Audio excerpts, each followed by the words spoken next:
absolutely boring. But either way, welcome back, everybody. I also wanted to briefly talk about two subjects that I thought were kind of interesting. So you look at data scrutiny for a whole second. I want to show you two things that I thought were interesting. Let's talk about this. Let's talk about this for a hot second. So, Twitch being a competitor to YouTube. Ooh, what a lovely argument. And this has actually been quite persistent now that Twitch has involved like their new premiere feature and their like recall or replayback feature that's similar to reruns on like cable TV. Kind of interesting concept, kind of makes it more theatrical with the release of videos. So your stream compilations where you take clips from other people's videos and then mash it into a 20-second clip with Windows Movie Maker animation transitions. Yeah, you can now upload those to Twitch. Fuck yeah. Which I find to be interesting because it keeps saying it is the alternative to YouTube, but in what regard? In no way are you going to convince large-scale content creators to change the site entirely. And on top of that, there doesn't seem to be a large-scale effort in actually changing the mentality of Twitch from a streaming platform into a video platform. This has been said before with Twitch trying to take over YouTube's position with like the first adpocalypse saying, oh, YouTube is gonna die, and now Twitch has a video feature, so now Twitch is gonna be the creme de la fucking crop.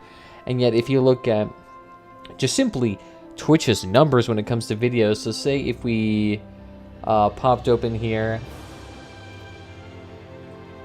let's say Counter-Strike Go, a very popular game. The highest viewed video on here only has 453,000 views, which seems like a lot to somebody like me, who I think maybe in total, let me take a look here. How many video views do I have in total now? Like what, 40,000 I think, something like that? So I mean, yeah, that seems like, yeah, 45,000. Yeah, that seems like a lot to somebody like me. But you have to remember, in relation to YouTube, who consistently strikes millions upon billions of views a day. I mean, this thing right here, this guy throwing a disc into a DVD slot gets 10 million views, which is basically the entirety of the CSGO's catalog here. How the fuck do they think even close to this?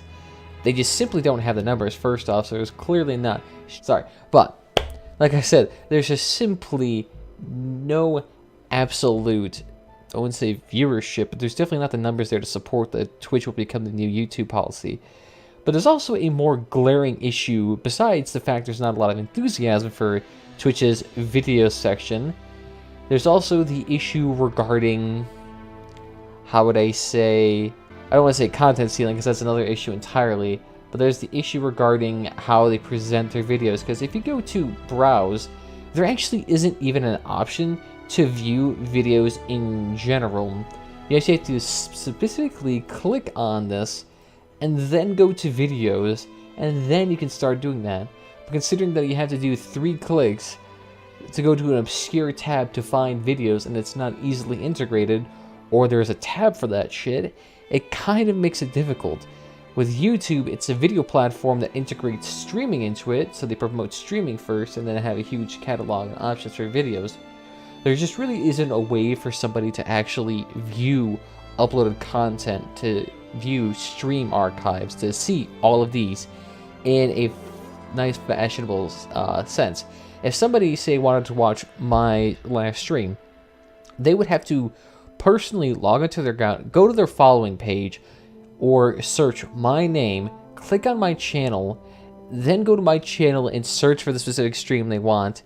And for the last stream I had, instead of it just being uploaded, directly to a featured tab, they had to go through all of that steps just to view my stream. So in this sense, it is, how would I say, much more work put into viewing videos on Twitch than it is on YouTube. And that is probably one of the biggest things that can impede, is that if there's a lack of integration, if there's lack of ease, at least like super stupidly easy ease into this, the general consumer will just either forget to view this, because most people are not like me who have an in-depth knowledge on the inner workings of Twitch. I didn't even know how to get to these video sections until about 5 minutes ago because it's so fucking convoluted. But imagine somebody who's just coming into this platform for the first time and is trying to search up CSGO footage, and yet all they can do is find CSGO streams and then a bazillion different Spanish streamers they can't fucking understand. Yeah, there's going to be a tad bit of a issue there. Of course, this is Twitch and it's still in its infancy. They have the potential to improve. They could do plenty of shit to make this better. They could easily, for one thing, just allow us to have a section dedicated to, say, viewing uploads, like a subscription, not subscription because I already have subscriptions, maybe like a, not a following feature, but maybe a upload feature. So you could click up here, so you have following, browse, get desktop, or try Prime. 2 of these are fucking advertisements.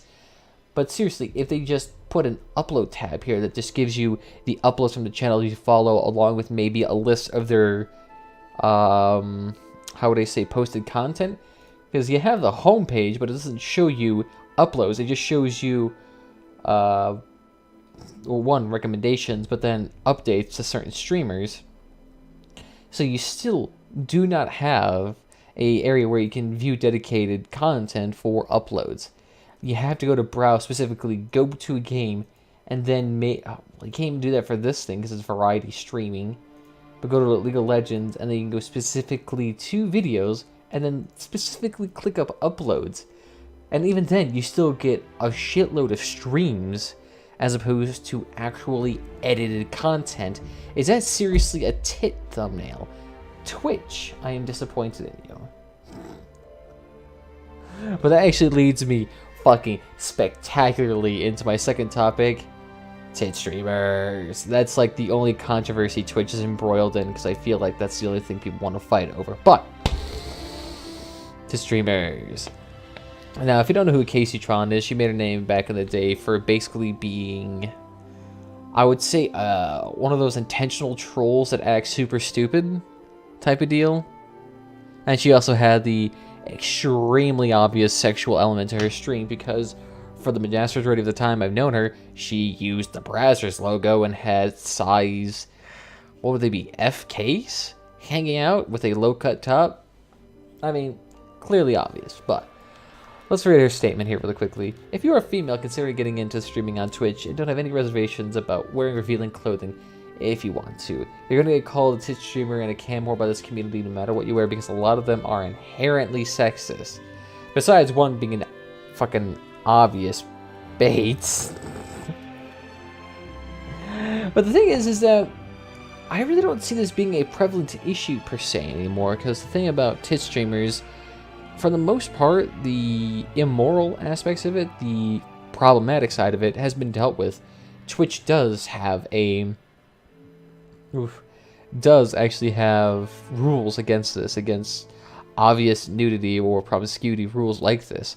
I'm not sure how strict they're enforced nowadays, but as I say, for the most part, these are not really terribly prominent issues. Yes, maybe a prominent issue if you are a big figure, per se, but like, say if I go to somebody like, who was the person I recently followed? I think it'd be Austin Marie. She is obviously attractive, but she has, large breasts as well and wears low-cut tops, and yet is still not called a cam whore on a daily basis, and yet one could easily make that assumption if you have a low-functioning brain. So that's just kind of an interesting thing. Oh, wait, whoops. So that's one thing to consider. But I mean, even then, what do most people even mean about cam girls, or rather cam whores nowadays on YouTube or Twitch? It's really hard to define, because that really varies amongst person to person. Because while I talk about cam whores, really you might have a different opinion than what I consider them. So, and in my honest opinion, I am HO. It'd mostly be a person who main feature of their channel, and possibly their only staple, is the sexual element to their channel. That being said, can sexual or their beauty or their large tits, to be quite frank, be a aspect of their channel? And most certainly it fucking can be. Like I said, bringing back that example, Austin Marie, super fucking hot. Does that make her a cam whore though? No, because, as I would argue, she does have a personality. She is a bubbly, very energetic, talkative figure that engages immensely with her viewer base to the point where I'm pretty sure she drinks with 90% of them.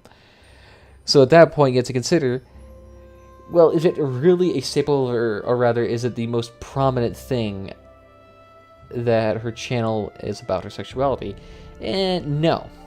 But then, what about people like Jessie Negri, who, for all intents and purposes, nearly every single one of the photos I've ever seen of her is somewhat sexual, so it is the most prominent aspect of her channel. And she does have a personality too, because if she was just a tit streamer, then, or a tit content creator, she would be ousted too. So in this content, in my definition, it's very loosey-goosey, and it's very subject to my interpretation. So if I don't know somebody very well, or doesn't have a very bubbly or very outward personality, and yet is sexually attractive, they could easily be misconstrued for a cam whore in this sense. But like I said, is that really even a big problem anymore? Because there is moderation on this website that deals with it. So I think most people don't really have the vitriol in mind when they're viewing female streams like this. So I mean, being called a cam whore, is that really much of a issue? I would say no. I would say no. Unless you're like one of those channels that is using sex as the main selling point. But even then, I still rarely see that. In fact, I think even Twitch nowadays is kind of supporting that thing. But this also could just be Casey Tron trolling the shit out of people, because that's really the only way she's relevant, I suppose. But then I saw one of my friends who is a female streamer retweet this. So I assume it was meant to be a serious commentary or critique on Twitch. So it's really kind of hard to say. Comedy is, in a sense, a, how would I say, critiqueful, quote-unquote, thing. It's still somewhat poising commentary towards its subject matter. So I guess it's still in a realm of being critiquing. I mean, I really don't have to say much more about that. It's not really an issue. There's rules against it already. Not a lot of people go into channels expecting or do witch hunts anymore, but even if that's the case, I don't know, I really don't even fucking see it. I don't even see YouTube videos anymore. Fuck you. Lost connection to the inactivity. My ass.